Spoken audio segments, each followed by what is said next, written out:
दिल्ली की जनता क्या चर्चा करती है, खराब मौसम है, खराब हवा है, पॉल्यूशन है, सारी टूटी सड़कें हैं, गंदा पानी है, सारी सीवर लाइन टूटी हुई है, ये दिल्ली की चर्चा करते हैं।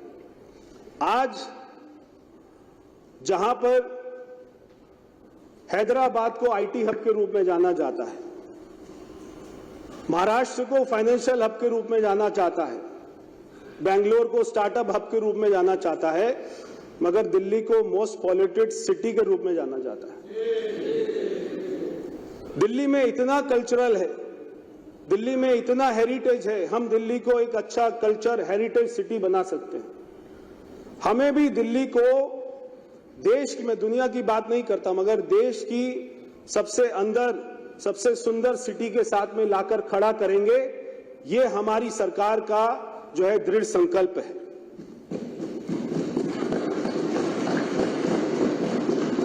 अध्यक्ष जी, दिल्ली का अपमान वो भी केवल दिल्ली का अपमान नहीं है, वो भी देश का अपमान है।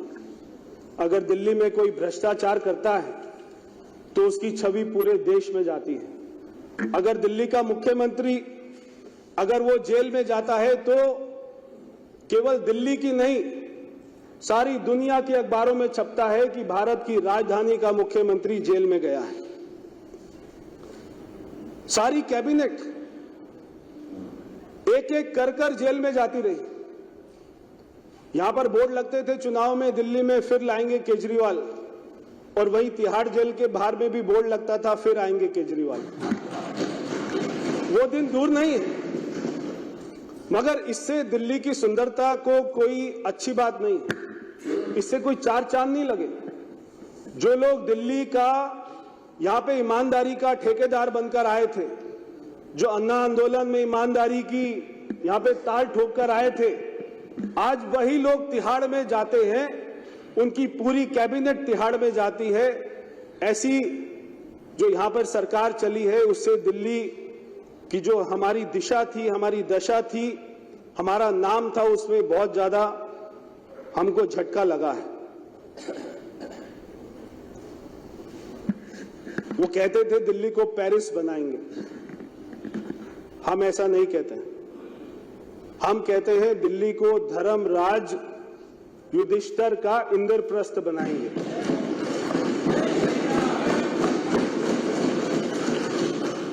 एक समय होता था जब भारत वर्ल्ड लीडर होता था। हमारा उद्योग, हमारी संस्कृति, हमारा लिटरेचर, हमारा विज्ञान, हमारी कला दुनिया में जाती थी और दुनिया उससे सीखती थी। जैसे जैसे हमारे ऊपर में आक्रमण होता गया, हम अपनी संस्कृति को भूल गए, हम अपनी सारी पुरानी बातों को भूल गए। वो लोग ये भी कहते थे कि लंदन बनाएंगे। वो बात अलग है कि लंदन बनाते बनाते कब उन्होंने शराब के ठेके बनाने लग गए और वो लंदन बनाना भूल गए। स्कूल के बाहर शराब के ठेके, कॉलेज के बाहर शराब के ठेके, और यहां तक कि शीश महल में भी बार बना हुआ है। अध्यक्ष जी, शीश महल के अंदर भी मुख्यमंत्री ने दिल्ली के टैक्स पेयर के पैसे से, जब मैं आया सुबह अध्यक्ष जी, तो मैंने नीचे ड्रॉअर में देखा ये पेन पड़ा हुआ था। ये जो वो अपनी शर्ट के ऊपर लगा के घूमते थे, वो इसी चेयर पर ही बैठते थे, शायद अपना पेन भूल गए। मैं आपको दूंगा, बाद में उनके पास में पहुंचा दीजिएगा। वो ये पेन लगाते थे शर्ट के ऊपर में 5 रुपए का, और आप उनका महल देखेंगे अगर, तो आपको लगेगा दुबई के शेख का एक ऐसा महल है। हम जब गए, सबसे पहले हमारी सरकार बनी, मुख्यमंत्री जी ने अपने दरवाजे खोले कार्यालय के, सारी मीडिया वहां पर आई और सारी मीडिया ने कहा 3 साल में पहली बार आए। वहां के कर्मचारियों ने बोला 3 साल में अंदर पहली बार देखा है। हमारे 8 विधायक जो थे उन्होंने कहा 3 साल में पहली बार अंदर घुसे। यानी मुख्यमंत्री का कार्यालय जिसमें करोड़ों रुपया लगा हुआ है, वो व्यक्ति 5 रुपए का रिनॉल्ट का पेन लगाकर और अपनी शर्ट का बटन जो है टेढ़ा मेढ़ा बंद कर, और वो इतना करोड़ों रुपया खर्च करता था, कोई शर्म नहीं बची। और वो अपने व्यक्ति को, अपने आप को क्या नहीं किया उसने, किस किस को नहीं बेचा। बच्चों की झूठी कसम तो खाई, हमारी मां यमुना की भी झूठी कसम खाई तो खाई, मगर चुनाव के दिन में 5 तारीख को वो व्यक्ति ने अपने मां बाप को भी नहीं छोड़ा।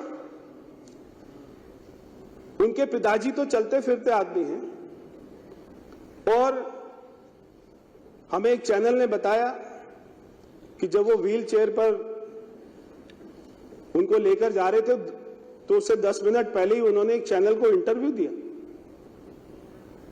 केजरीवाल अपने मां बाप को भी मार्केटिंग करने से नहीं छोड़ता है।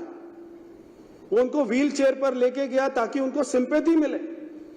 अरे सड़कें बना दी होती, सीवर लाइन ठीक कर दी होती, नाले साफ कर दिए होते, यमुना साफ कर दी होती, तो ये सारे झूठी कस्में, झूठे ये सारी मार्केटिंग करने की जरूरत नहीं पड़ती। ये शीश महल बनाना और ऐसा आलीशान ऑफिस बनाना और ऐसी महंगी महंगी गाड़ियों में घूमना और ये प्राइवेट चार्टर में घूमना। अगर व्यक्ति, मैं जब गया था हमारी माननीय मुख्यमंत्री जी के दफ्तर में, मैं बैठा वहां पर, तो मैं 5 मिनट के बाद में मेरा मन किया कि मैं उठकर चला जाऊं, क्योंकि मुझे लगा कि जो इस कमरे में इतने अच्छे दफ्तर में बैठेगा वो तो दिल्ली की सड़कों पर जा ही नहीं सकेगा। क्या जरूरत थी ऐसे महल बनाने की, मेरे को समझ नहीं आता। दिल्ली का विकास पिछले 10 साल में होर्डिंग पर चढ़ गया था। दिल्ली पर नहीं था, सड़कों पर नहीं था, होर्डिंग पर चढ़ गया था। होर्डिंग से सड़क पर नहीं उतरने का नाम ले रहा था कि सड़क पे उतर जाओ भाई, वो कह रहा नहीं होर्डिंग पे ठीक हो। 500 करोड़ रुपया होर्डिंग, 500 करोड़ रुपया विज्ञापन, 500 करोड़ रुपया चैनल, 500 करोड़ रुपया अखबार, नीचे नहीं आ रहा था। ये हमारी सरकार का संकल्प है कि उसको होर्डिंग से उतारकर सड़क पर लेके आएंगे। दिल्ली की सड़कों पर विकास दिखाई देगा। जब मैं केजरीवाल जी को देखता था और सोचता था, क्योंकि मैंने मेरे पिताजी को भी देखा, मैंने हमारे स्वर्गीय मदन लाल खुराना जी को भी देखा, मैंने स्वर्गीय हमारी दिल्ली की पूर्व मुख्यमंत्री श्रीमती सुषमा स्वराज जी को भी देखा। ये सारे नेताओं को देखने के बाद में जब मैं केजरीवाल जी को देखता था तो मुझे 2 पंक्ति याद आती थी। क्षण भर का है जीवन क्यों इतना गुमान है, क्षण भर का है जीवन क्यों इतना गुमान है, ना लाया था कुछ ना ले जाएगा कुछ, किस बात का अभिमान है। क्या अभिमान था? आप आए थे दिल्ली की जनता की सेवा करने, सेवा करते, काम करते। दिल्ली के लोगों के सारे कोविड चल रहा था तो कोविड में कहीं नहीं जाना, दिल्ली के लोग मर रहे थे, कहीं नहीं जाना, अपने शीश महल में बैठे रहना। ऐसे दिल्ली का अध्यक्ष जी विकास नहीं हो पाता। भाजपा की सरकार ये सबकी सरकार है। हम सारी पॉलिटिकल पार्टीज को सुनते आते थे चुनाव में, और पहली बार मैंने देखा इस चुनाव में 2 महीना केजरीवाल जी ने पूरे दिल्ली को धर्म में बांट दिया, जातों में बांट दिया, प्रांतों में बांट दिया। जाटों को आरक्षण देना है या अपना सिखों की बात करनी है, अंबेडकर जी के विषय उठाने हैं।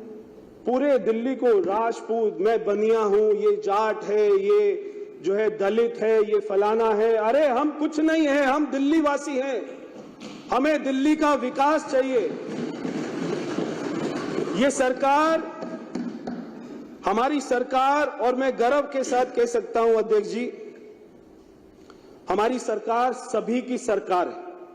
चाहे वो गरीब है, चाहे अमीर है, चाहे वो किसान है, चाहे वो पिछड़ा हुआ है, चाहे वो झुग्गी में रहने वाला है, चाहे वो कोई लोअर क्लास है, मिडिल क्लास है, अपर क्लास है, चाहे बुजुर्ग है, चाहे महिला है, चाहे बेरोजगार है, चाहे विद्यार्थी है। हमारी भारतीय जनता पार्टी की सरकार, दिल्ली की सरकार, ये जन जन की सरकार है, दिल्ली के एक एक व्यक्ति की सरकार है। हम जहां पर जरूरतमंदों के लिए सोशल वेलफेयर स्कीम भी लेकर आएंगे, उसी के साथ साथ एस्पिरेशनल दिल्ली के लिए हम बहुत सारी योजनाएं भी लेकर आएंगे। हमने कहा, और ये प्रधानमंत्री जी ने कहा कि 2500 रुपए महिलाओं को मिलेगा, तो 2500 रुपए महिलाओं को मिलेगा। ये प्रधानमंत्री जी ने कहा। भारतीय जनता पार्टी के मैनिफेस्टो में हमने लिखा कि दिल्ली के जरूरतमंद लोगों के उनके घरों में होली दिवाली पर एक फ्री का सिलेंडर आएगा और पूरे साल 500 रुपए का सिलेंडर मिलेगा, ये भारतीय जनता पार्टी ने कहा है तो इसको दुनिया की कोई ताकत होने से रोक नहीं सकती। हम झुग्गी बस्ती में शौचालय भी बनाएंगे। आज मैं देखता हूं अनिल शर्मा जी के वहां पे इतनी झुग्गियां हैं और मैं समझता हूं सारे सदस्यों के यहां पे इतनी झुग्गियां हैं और आप भी देखते होंगे और आपको ये जानकर हैरानी होगी कि नई दिल्ली विधानसभा, जो मैंने सारी बातें बताई, पार्लियामेंट भी है, उपराष्ट्रपति जी भी रहते हैं, प्रधानमंत्री जी भी रहते हैं, राष्ट्रपति जी भी रहते हैं, एम्बेसी भी है, वो नई दिल्ली विधानसभा, वहां पे 24 झुग्गियां बस्तियां हैं, वहां पे 16 धोबी घाट है और वहां पे अध्यक्ष जी 500 लोगों के लिए केवल 2 शौचालय हैं। आप सोचिए सुबह 4 बजे 5 बजे सर्दी के समय में औरतें 500 में से 250 औरतें वो 2 शौचालयों को क्या करते होंगे? ये मुख्यमंत्री को कभी चिंता नहीं होती थी, वो शीश महल में लेटा रहता था। सारे लोग मर रहे थे, सारे लोग मर रहे थे। और तो और अध्यक्ष जी, जब मैं एक बार, हमारे यहां पे बंगाली कैंप है, जब मैं बंगाली कैंप में गया और मैं बताना चाहता हूं, एक वहां पे विधवा बहन मिली जिनका नाम था मोनी दास। वो मेरे को मोनी दास, हमारी बहन, ये बोली कि बेटा मेरे 2 बेटे थे और एक बेटा था रवि दास, एक बेटा था मनोज दास और उनकी उम्र 37 साल और 31 साल और जो है रवि दास के 2 बच्चे थे, पीयूष दास और वैभव दास, जो कि 5 और 6 साल के बच्चे। उनके दोनों बेटे, जो विधवा माता है, उनके दोनों बेटे शराब पॉलिसी में ज्यादा शराब पीने लग गए और दोनों बेटों ने शराब पॉलिसी में, शराब के चक्कर में दोनों ने दम तोड़ दिया। आज वो महिला अकेली है। और वहीं एक मेरे यहाँ पे झुग्गी बस्ती है प्रिंसेस पार्क, वहां पे दलित समाज की एक वहां पे महिला है बरखा मेहरोलिया, उनकी उम्र मात्र 36 साल है। हस्बैंड थे संदीप मेहरोलिया 39 साल के, 2 बच्चे हैं 14 साल 12 साल के। वो भी, उन्होंने भी शराब इतनी पी क्योंकि अरविंद केजरीवाल कह रहा था मैं नौकरी नहीं दूंगा, मैं काम नहीं करूंगा, शराब पियो, 1 बोतल के बदले में 1 बोतल दो, और उसका पति भी मर गया। ये केवल 2-3 महिलाओं की कहानी नहीं है, आपके क्षेत्रों में भी वहां पे सैकड़ों ऐसी महिलाएं मिलेंगी, दिल्ली की हजारों ऐसी महिलाएं मिलेंगी जिनके परिवार में उनके बच्चों ने, उनके बाप ने, उनके हस्बैंड ने दम तोड़ दिया शराब पी कर, केवल अरविंद केजरीवाल की पॉलिसी के चक्कर में। इसलिए हमारी सरकार कहती है कि अगर हम सारी झुग्गी बस्तियों में शौचालय भी बनाएंगे तो दिल्ली में मेट्रो का विस्तार भी करेंगे, हम हमारी संस्कृति को मजबूत करेंगे। कल मुझे बहुत अच्छा लगा, कुछ हमारे सदस्यों ने अपने अपने क्षेत्रों का नाम बदलने की बात करी, बहुत अच्छी बात है। ये नाम बदलना कोई विकास नहीं रोकता है, ये नाम बदलना हमारी संस्कृति को वापस लेकर आता है। हमारी संस्कृति जो देश में अतिक्रमण करने वाले मुगलों ने अपने पैरों से रौंद दी थी, उसको भी वापस लेकर आता है। नाम बिल्कुल बदलेंगे, मगर नाम के साथ में काम भी करेंगे। हम अपनी संस्कृति को भी मजबूत करेंगे तो अर्थव्यवस्था को भी मजबूत करेंगे। हम दिल्ली का हित भी देखेंगे और देश का हित भी देखेंगे। अध्यक्ष जी, ये लोग कहते थे कि पढ़ाकू सरकार देंगे, पढ़ाकू तो नहीं दी, लड़ाकू सरकार दे दी। पूरा दिन लड़ते रहते थे। मेरे को लगता है कि सुबह चाय की प्याली बाद में पीते होंगे, पहले सुबह उठ के ये सोचते होंगे आज किसके ऊपर में भ्रष्टाचार का आरोप लगाना है, कैसे भ्रष्टाचार करना है, किससे लड़ाई करनी है, कौन से विज्ञापन देने हैं, क्या झूठ बोलने हैं, किससे झगड़ा करना है, कैसे पीएम साहब को गाली देनी है, कैसे एलजी साहब को गाली देनी है, वो ये सोचते होंगे। ये बहुत ही बड़ी विडंबना रही दिल्ली की कि हमको दिल्ली में एक ऐसी सरकार मिली। क्योंकि मैं पीडब्ल्यूडी मंत्री हूं तो मैं उसी भाषा में यहां पर कहना चाहता हूं। और मैं देख रहा था जो यहां पे 280 में 2 दिन से सारे सदस्य बोल रहे थे, वो ज्यादातर मेरे मंत्रालय के बारे में ही कह रहे थे। तो मैं पीडब्ल्यूडी मंत्रालय मंत्री होने के नाते उसी भाषा में कहना चाहता हूं कि दिल्ली के विकास का हाईवे, ये जो आपदा की सरकार ने दिल्ली के विकास के हाईवे में इतने सारे यूटर्न लगा दिए थे और इतने सारे खड्डे उसमें बना दिए थे कि सारी विकास की गति को ब्रेक लगा दी। लेकिन हम सुपर 48, हम सारे सुपर 48 मोदी जी के नेतृत्व में और हमारी मुख्यमंत्री जी के नेतृत्व में विकास का ऐसा एक्सप्रेसवे बनाएंगे जहां पर कोई यूटर्न नहीं होगा, जहां पर कोई खड्डा नहीं होगा, जहां पर कोई यूटर्न नहीं होगा, कोई खड्डा नहीं होगा, केवल विकसित भारत का सपना होगा, विकसित दिल्ली का सपना होगा और विकास हमारा फुल एक्सेलरेशन पे होगा। अध्यक्ष जी, एक तरफ जहां पर हमारी केंद्र सरकार ने दिल्ली में द्वारका में मैं जहां से सांसद था 26,000 करोड़ रुपए का इंटरनेशनल कन्वेंशन सेंटर बनाया, नेशनल वार म्यूजियम बनाया, दिल्ली की लाखों महिलाओं के लिए उज्ज्वला योजना लेकर आए।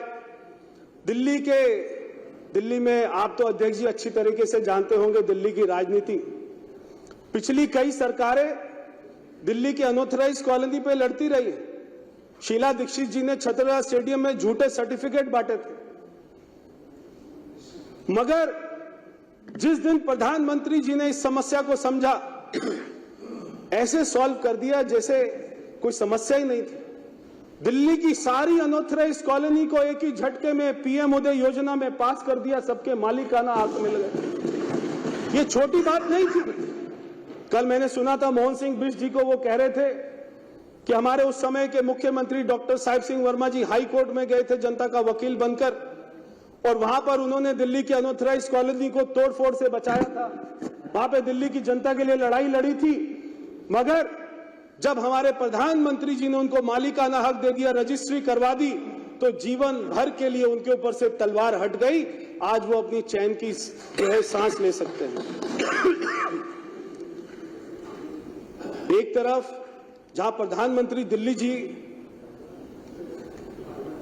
इतनी सौगातें दे रहे हैं दिल्ली को, और वहीं दूसरी तरफ केजरीवाल जी क्या करते थे? शराब घोटाला करते थे, क्लासरूम घोटाला करते थे, मोहल्ला क्लिनिक घोटाला करते थे, और तो और यमुना सफाई घोटाला करते थे, विज्ञापन घोटाला करते थे।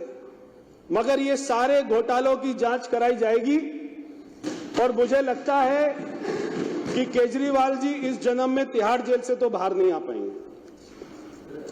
अध्यक्ष जी, साथ ही अभी सुबह भी एक हमारे सदस्य ने यह मामला उठाया था, जैसे 2014 में मोदी सरकार बनी थी और देश में जो राशन कार्ड के नाम पर फर्जी घोटाला चल रहा था, झूठे नामों के ऊपर में, और ऐसे ही दिल्ली में बांग्लादेशी रोहिंग्या के नामों पर ये अरविंद केजरीवाल की सरकार ने इतने राशन कार्ड बना दिए थे कि दिल्ली पुलिस भी उनको बाहर नहीं कर सकती थी।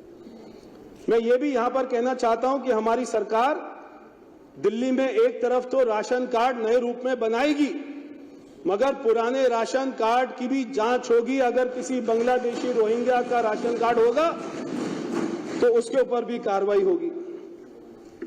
अध्यक्ष जी, एक तरफ अरविंद केजरीवाल की सरकार का फोकस था कि उनके शीश महल में अच्छी जकूजी लगे, जिसमें 36 उसमें नलके हों।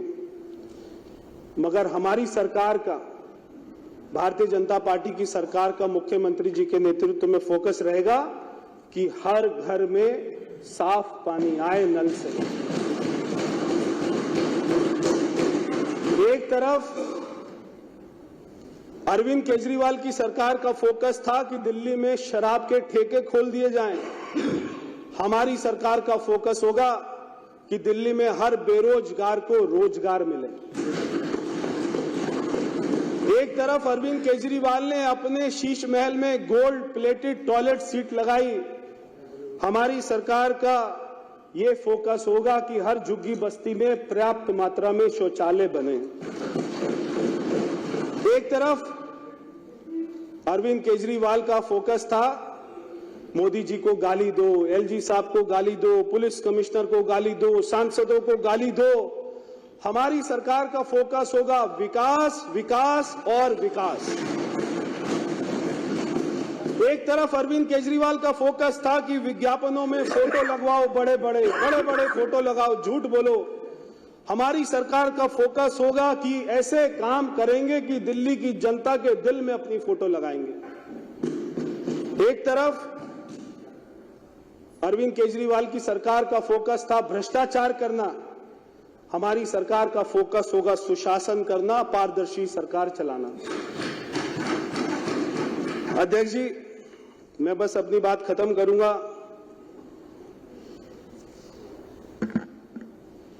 मेरे साथ वाली कुर्सी पर एक इंसान इस सदन में खड़ा होकर वो अपने आप को खुदा मानने का ऐसा दावा करता था और यहां पर कश्मीरी हिंदुओं को गाली देने का काम करता था और उसके पीछे की कुर्सियों में लोग हंसा करते थे कश्मीरी हिंदुओं की हत्या के ऊपर। और वो कहता था कि कौन है एलजी, क्या है एलजी, कहां से आया एलजी। आज वो हमको संविधान की बातें बता रहे हैं। मैं इसके ऊपर में दो पंक्तियां कहना चाहता हूं। ये दिल्ली इतिहास की वो बिसात है, हिल गया जहां मुगलों का तख्त और मिट गई अंग्रेजों की हुकूमत, वहां उनके कौड़ियों के गुमान की क्या औकात है। मोदी जी के नेतृत्व में ये दिल्ली फिर चमकेगी, अब बस कुछ समय की बात है। और सारी भाजपा की गारंटियां पूरी होंगी। भाजपा द्वारा की गई हमारी मैनिफेस्टो में लिखी हुई एक एक गारंटी पूरी होंगी, क्योंकि ये भाजपा की गारंटी है, मोदी जी की गारंटी है और मोदी जी की गारंटी ही है गारंटी पूरा होने की गारंटी। मैं इसी बात के साथ में मैं ये रेनॉल्ड का पेन आपको देता हूं, आप जो है उन तक पहुंचा दीजिएगा। और मैं एलजी साहब का बहुत बहुत हमारे सभी साथियों की तरफ से दिल से आभार व्यक्त करता हूं। बहुत बहुत धन्यवाद। श्री अनिल शर्मा।